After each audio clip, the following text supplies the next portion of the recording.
আজি ২৬ জানুৱাৰী বিশ্বৰ সৰ্ববৃহৎ গণতান্ত্ৰিক দেশ ভাৰতবৰ্ষৰ আজি ৭৬ সংখ্যক গণৰাজ্য দিৱস আৰু এই উপলক্ষে সমগ্ৰ ভাৰতবৰ্ষতে জনগণৰ মাজত দেখা গৈছে এক উৎসৱমুখৰ পৰিৱেশ আৰু সমগ্ৰ দেশৰ লগতে বৰপেটা জিলাৰ সৰ্বগতো বৰনগৰ ৰাজহ চক্ৰৰ উদ্যোগত বৰনগৰ জোৰাৰাম পাঠক উচ্চতৰ মাধ্যমিক বিদ্যালয় খেলপথাৰত আজি উদযাপন কৰা হয় ৭৬ সংখ্যক গণৰাজ্য দিৱস আৰু আজি এই অনুষ্ঠানৰ প্ৰথম কাৰ্যসূচী হিচাপে জাতিৰ পিতা মহাত্মা গান্ধীৰ প্ৰতিচ্ছবিত মাল্যাৰ্পণ তথা বন্তি প্ৰজ্বলন কৰে অৱসৰ শিক্ষক তথা সমাজকৰ্মী হীৰেন মজুমদাৰ লগতে সৰভোগ সমষ্টিৰ প্ৰাক্তন বিধায়ক হেমেন দাস বৰ্তমানৰ বিধায়ক মনোৰঞ্জন তালুকদাৰ বৰনগৰ ৰাজহ চক্ৰৰ চক্ৰ বিষয়া নিৰ্মলজ্যোতি শৰ্মা বৰনগৰ প্ৰেছ ক্লাবৰ সভাপতি প্ৰবীণ কুমাৰ ৰায় আদিয়ে তাৰ পিছতেই বৰনগৰ ৰাজহ চক্ৰৰ চক্ৰ বিষয়া নিৰ্মলজ্যোতি শৰ্মাই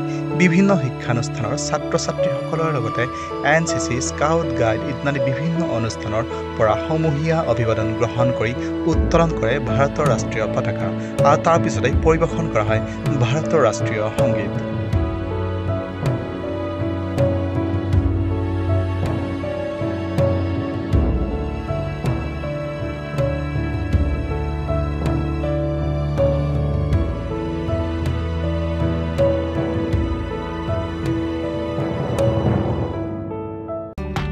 ইয়াৰ পিছতেই ৰাজহ চক্ৰ বিষয়া নিৰ্মলজ্যোতি শৰ্মাই ভাষণ ৰাখে আৰু তেখেতৰ ভাষণত ভাৰতবৰ্ষৰ ঐতিহ্য সুঁৱৰি জাতি ধৰ্ম বৰ্ণ নিৰ্বিশেষে সকলোকে আগবাঢ়ি আহি এখন নতুন ভাৰতবৰ্ষ গঢ়িবলৈ আহ্বান জনায়। লগতে আজি সমগ্ৰ বৰনগৰ অঞ্চলৰ বিভিন্ন শিক্ষানুষ্ঠানৰ ছাত্ৰ ছাত্ৰীসকলৰ দ্বাৰা প্ৰদৰ্শন কৰা হয় বিভিন্ন সাংস্কৃতিক কাৰ্যসূচী লগতে গণৰাজ্য দিৱসৰ লগত সংগতি ৰাখি আয়োজন কৰা বিভিন্ন প্ৰতিযোগিতাৰ বিজয়ীসকলক প্ৰদান কৰা হয় বঁটাসমূহ।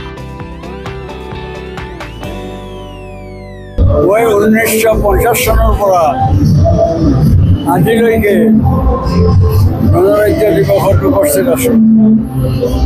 আজি অৱশ্যে বেলেগ সুকীয়া, কাৰণ ভাৰতবৰ্ষৰ চাৰিওফালে যিকেইখন ৰাজ্য আছে সেই ৰাজ্যবিলাকৰ লগত সম্পৰ্কটো বেয়া হৈ গৈছে। বাংলাদেশৰ লগত আছিল, সেইটো বেয়া হৈ গৈছে।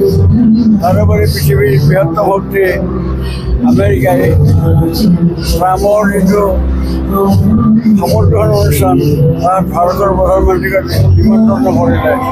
গতিকে আজি ভাৰতৰ বৈদেশিক নীতি সম্পূৰ্ণ ব্যৰ্থ হৈছে। আমাৰ কাম হৈছে ভাৰতবৰ্ষৰ নিজস্ব বৈদেশিক নীতি পুনৰ শক্তিশালী কৰা, চুবুৰীয়া ৰাজ্যবিলাকৰ মাজত বন্ধুত্ব স্থাপন কৰা।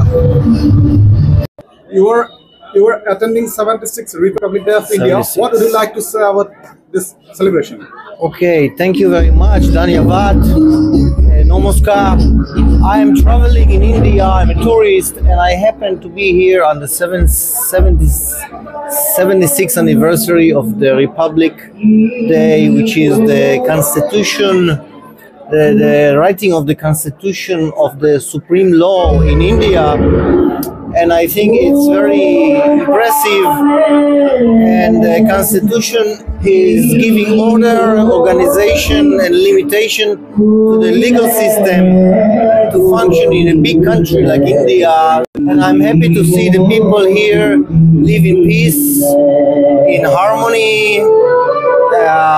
and with everyone with enough food and housing and a good economic level, not the best, but very good basic level of living with family together, united, not breaking down with divorce, but rather the marriage is very strong in India. And I'm happy to see that. Also, I noticed that people are, the level of English is very high compared to other countries in the world, and I admire that. Thank you very much, and good luck to India.